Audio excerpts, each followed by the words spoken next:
Oke, kita akan belajar bagian selanjutnya tentang kelenjar ovarium. Nah, kelenjar ovarium ini berarti kelenjar pada sistem reproduksi wanita. Nah, kita akan melihat itu di bagian bawahnya. Nah, ini bentuknya seperti sayap ya. Kiri kanannya itu ada salurannya. Lalu di ujung-ujungnya itu ada kayak namanya itu kayak tuba falopi gitu ya, lalu berserabut. Kalau pernah melihat scrubber gitu ya, pembersih wajah yang halus-halus gitu ya, yang bentuknya dari yang cukup lembut lah pada kulit gitu ya, untuk membersihkan eh, apa jaringan-jaringan atau sel-sel yang mati pada wajah gitu ya, kayak scrub gitu ya.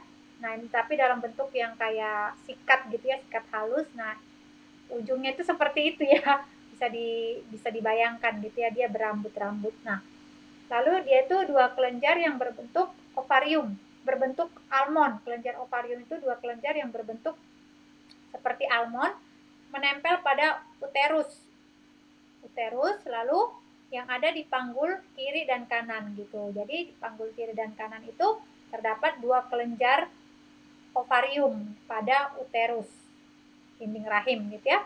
Lalu memiliki dua fungsi, yaitu memproduksi sel ovum, sel telur, dan hormon. Hormonnya ini pasti hormon reproduksi gitu ya, pada wanita gitu. Nah, kelenjar ini mengeluarkan hormon apa yang diproduksinya? Yaitu hormon estrogen dan hormon progesteron. Nah, hormon estrogen ini itu bersifat asam, sehingga menstimulus mens gitu. Nah, kalau tetap ya ada estrogen, ada asam yang dibutuhkan karena ya tubuh ini perlu keseimbangan, tapi keasamannya itu bukan dalam jumlah yang besar gitu. Hormon estrogen itu sifatnya asid, dibutuhkan tapi bukan dalam jumlah yang besar, makanya dia perlu ada gitu.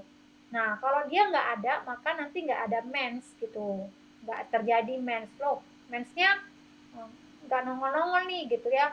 Harusnya kan normalnya siklusnya kan 21 hari sampai 28 hari, tapi lebih dari itu nggak ada gitu, udah 2 bulan 3 bulan. Nah ini berarti kan hormon estrogennya bermasalah gitu. Kenapa? Karena hormon estrogen ini dia menstimulus mens pada wanita, lalu membentuk tubuh wanita gitu, seperti ukurannya gitu ya, ada yang besar ada yang kecil gitu kan, baru bentuknya gitu kan, panggulnya, bentuk payudaranya, ukurannya. Nah itu adalah tugas dari hormon estrogen ini gitu, yang bersifat asid ini gitu. Dan dia jumlahnya itu tidak banyak dibanding dengan hormon progesteron gitu. Jadi dia sifatnya asid gitu. Nah, estrogen ini juga ditemukan pada apa? Pada organ hati, pada sel-sel lemak, dan juga pada kelenjar adrenal. Tadi kita sudah belajar ya bahwa kelenjar adrenal ini juga itu mempengaruhi organ-organ seks dan mempengaruhi perilaku seks gitu. Nah, dan kita belajar juga bahwa ada hormon estrogen yang ada pada kelenjar adrenal gitu. Jadi saling kait mengkait. Lalu progesteron itu ditemukan pada ovarium juga dan pada kelenjar adrenal juga gitu. Jadi hormon estrogen dan hormon progesteron itu ditemukan pada kelenjar adrenal. Hipotalamus itu menghasilkan FSH. FSH itu follicle stimulating hormone. Dan hormon inilah yang menghasilkan ovum gitu. Jadi hipotalamus pada otak, hipotalamus yang ada di otak kepala itu menghasilkan FSH, follicle stimulating hormone, hormon yang menstimulasi follicle, dan dialah yang akan menghasilkan ovum. Jadi tubuh kita ini itu perlu agen-agen lain untuk menghasilkan A, menghasilkan B, menghasilkan C gitu. Kalau tidak ada agen-agen ini, maka tidak ada yang bisa berfungsi gitu. Nah, jadi ya ini yang kita bisa lihat saling kait mengkait. Nah, di dalam reproduksi gitu ya. Nah, ketika terlalu banyak estrogen, ketidakseimbangan di antara progesteron dan estrogen gitu ya, itu ya menyebabkan efek-efek lain, penyakit-penyakit reproduksi, misalnya masalah menstruasi gitu ya, masalah nanti punya anak susah atau bagaimana, itu juga akibat dari permasalahan di kelenjar ovarium.